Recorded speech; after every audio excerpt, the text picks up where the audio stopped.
Saat ini, teknologi digital telah menjadi bagian tak terpisahkan dari kehidupan kita sehari-hari. Mulai dari orang dewasa hingga anak-anak. Gadget seperti ponsel, tablet, bahkan TV pintar kini seringkali menjadi teman bermain anak-anak, bahkan sejak mereka belum bisa berjalan.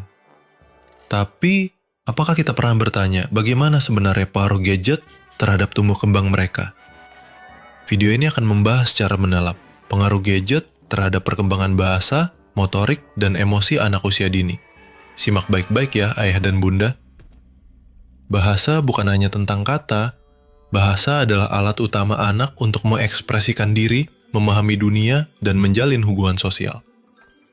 Anak-anak belajar bicara lewat interaksi. Saat diajak ngobrol, saat mendengar orang tua bernyanyi, saat dibacakan buku cerita.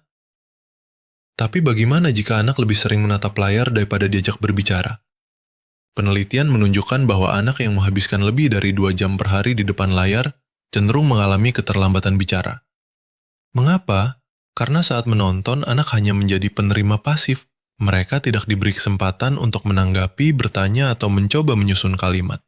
Interaksi satu arah ini berbeda dengan percakapan langsung yang jauh lebih kaya.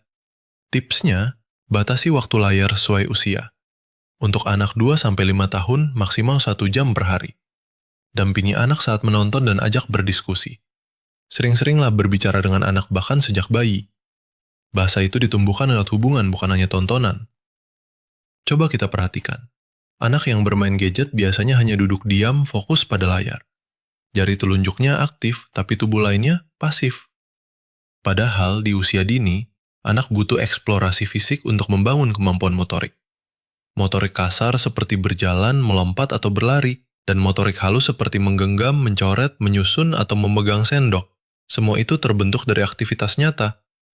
Terlalu banyak waktu dengan gadget bisa menyebabkan gangguan postur dan koordinasi.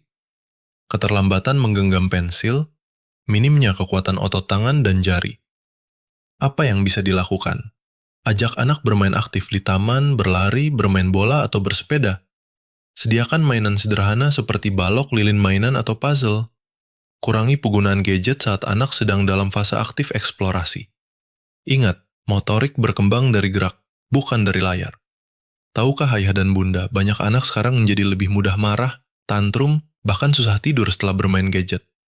Hal ini bukan kebetulan. Gadget menyajikan hiburan instan, warna yang cerah, musik cepat, animasi lucu. Tapi di balik itu, otak anak menjadi terbiasa dengan stimulasi tinggi dan kurang belajar tentang kesabaran, pengendalian diri, dan pemahaman emosi. Anak usia dini sedang belajar mengenali perasaan, apa itu marah, senang, sedih, takut. Mereka juga belajar bagaimana menenangkan diri, bagaimana berbagai mainan, bagaimana bersosialisasi. Tapi jika waktunya habis untuk menatap layar, maka waktu untuk belajar emosi pun hilang. Ciri-ciri anak yang terlalu sering bermain gadget antara lain: sulit bersosialisasi, mudah frustasi, terikat secara emosional pada layar, enggan bermain dengan teman sebaya. Apa yang bisa kita lakukan? Luangkan waktu bermain peran bersama anak. Ajarkan anak menyebutkan emosinya. Adik marah ya? Adik sedih ya? Jadikan waktu tanpa gadget sebagai momen berharga untuk ngobrol dan bercerita. Bukan berarti gadget harus dilarang sepenuhnya. Kita tidak bisa memisahkan anak dari dunia digital. Tapi kita bisa mengajarkannya menggunakan teknologi dengan bijak. Kenapa gadget boleh digunakan? Saat anak menonton konten edukatif dengan pendampingan saat digunakan bersama sebagai alat eksplorasi. Misalnya, melihat bentuk hewan atau warna saat ada batas waktu yang jelas dan konsisten. Dan kapan gadget sebaiknya dihindari? Saat anak makan atau sebelum tidur, saat anak sedang marah sebagai alat pengalih, saat anak sedang butuh perhatian orang tua.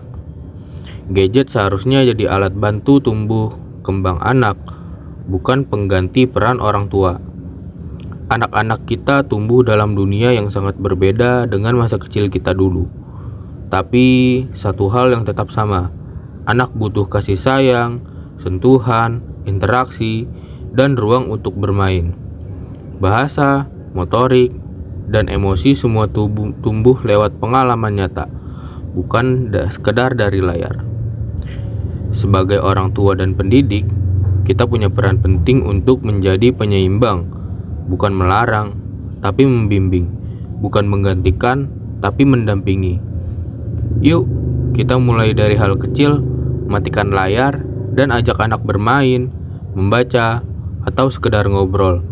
Karena masa kecil mereka hanya terjadi sekali, dan tidak bisa diputar kembali.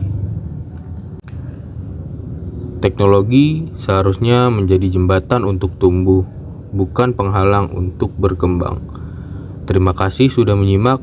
Jika video ini bermanfaat, jangan lupa share dan subscribe agar semakin banyak orang tua yang sadar dan peduli. Sampai jumpa di video selanjutnya.